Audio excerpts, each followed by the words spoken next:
Missione, oggi vi presentiamo Vincenzo Rossi con la sua idea in relazione al club Cortonesi e Toscani in Friuli Venezia Giulia. Questo è il nome dell'associazione che egli rappresenta come presidente. Ne abbiamo già accennato per chi ci segue sempre in una trasmissione precedente.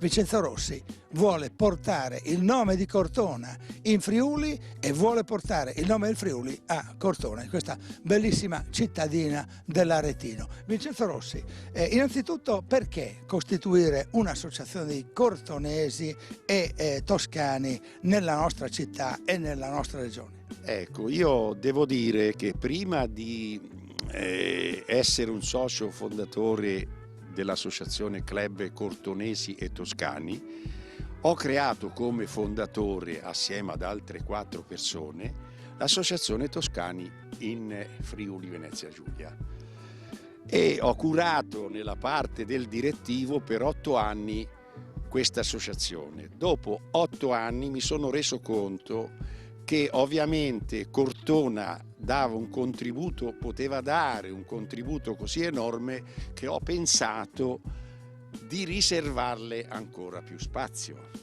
perché è una città d'arte, perché è una città veramente meravigliosa, è una città che è piena di chiese monumentali con tutti i pittori famosi del Rinascimento. Diciamo che al Museo Diocesano c'è l'Annunziazione del Beato Angelico. Il Beato Angelico ha vissuto a Cortona.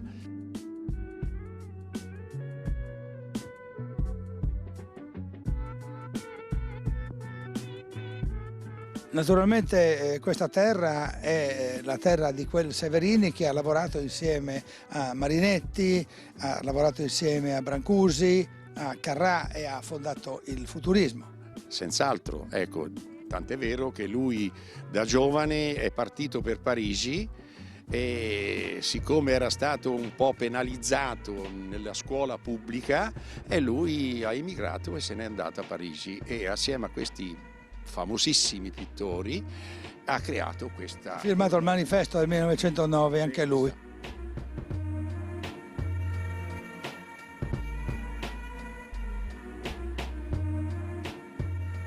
Io credo che ci sia un sogno nel cassetto della vostra associazione di portare la maternità di Severini qui in Friuli e magari a Cividale Friuli. Sì, ecco, magari anche a Udine si potrebbe fare, perché la maternità di Severini è un'opera così importante, tant'è vero che è stata anche al Museo di Rovereto Trento.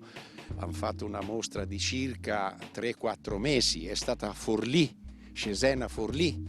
Non sarebbe male poterla portare anche nel Friuli. E la vostra associazione sta operando per questo. Sempre con i benefici Del sogno nel cassetto. Sogno nel cassetto, si può tentare di portarla qua su. Certo sarà un percorso un pochettino lungo, ma sicuramente sarebbe un evento grande per la città di Udine, per il Friuli, avere una maternità del Severini.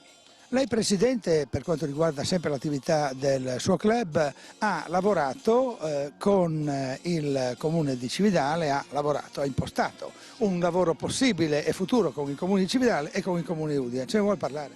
Sì, io con Cividale, siccome avevo costituito precedentemente con l'Associazione Toscani un accordo, diciamo, non un gemellaggio, ma un accordo progetto, ecco, chiamiamolo così, e ci sono stati degli atti proprio tra il Comune di Cortona e il Comune di Cividale, firmati per 3 anni, un protocollo d'intesa, chiamato così, protocollo d'intesa, e abbiamo portato la città di Cortona a Cividale, ecco, in varie occasioni, per esempio per un mercato di artigiani cortonesi che è già avvenuto, abbiamo portato gli sbandieratori di Cortona, abbiamo portato a Cortona, al Museo Etrusco di Cortona, la mostra dei Longobardi l'anno scorso.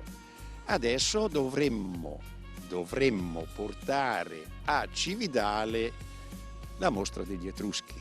È in una fase già avanzata e spero che il prossimo anno, cioè diciamo quest'anno, perché già doveva avvenire l'anno scorso, non è avvenuta perché per delle questioni burocratiche, perché ovviamente per portare reperti etruschi da una città all'altra c'è la sovrintendenza che interviene drasticamente per l'esportazione di questi beni.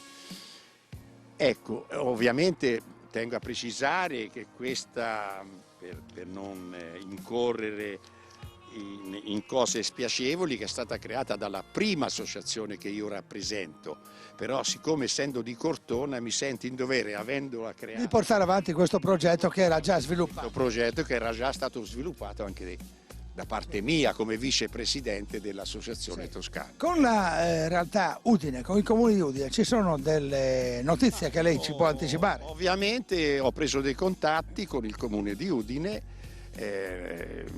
penso di completarli proprio in questi giorni e di avere degli incontri e poter fare anche degli incontri istituzionali col comune di Udine e il comune di Cortona, affinché si possa progettare per un immediato e futuro degli eventi interessanti. Uno di questi eventi, mi pare di poterlo anticipare, è un incontro con il professor Nicola Caldarone nell'ambito delle attività dell'Istituto Professionale Cecconi di Udine. Coordina l'attività la professoressa Sbrizzai, ecco, che avverrà il 6 di maggio per ricordare il mese di maggio del 1265, quando tanto tempo fa, nel 1265, nacque Dante Alighieri. Dante Alighieri, esatto. Allora il professor Caldarone sarà con noi alle 11 della mattina al Cecconi, riservato solamente agli studenti, ovviamente, perché poi nel pomeriggio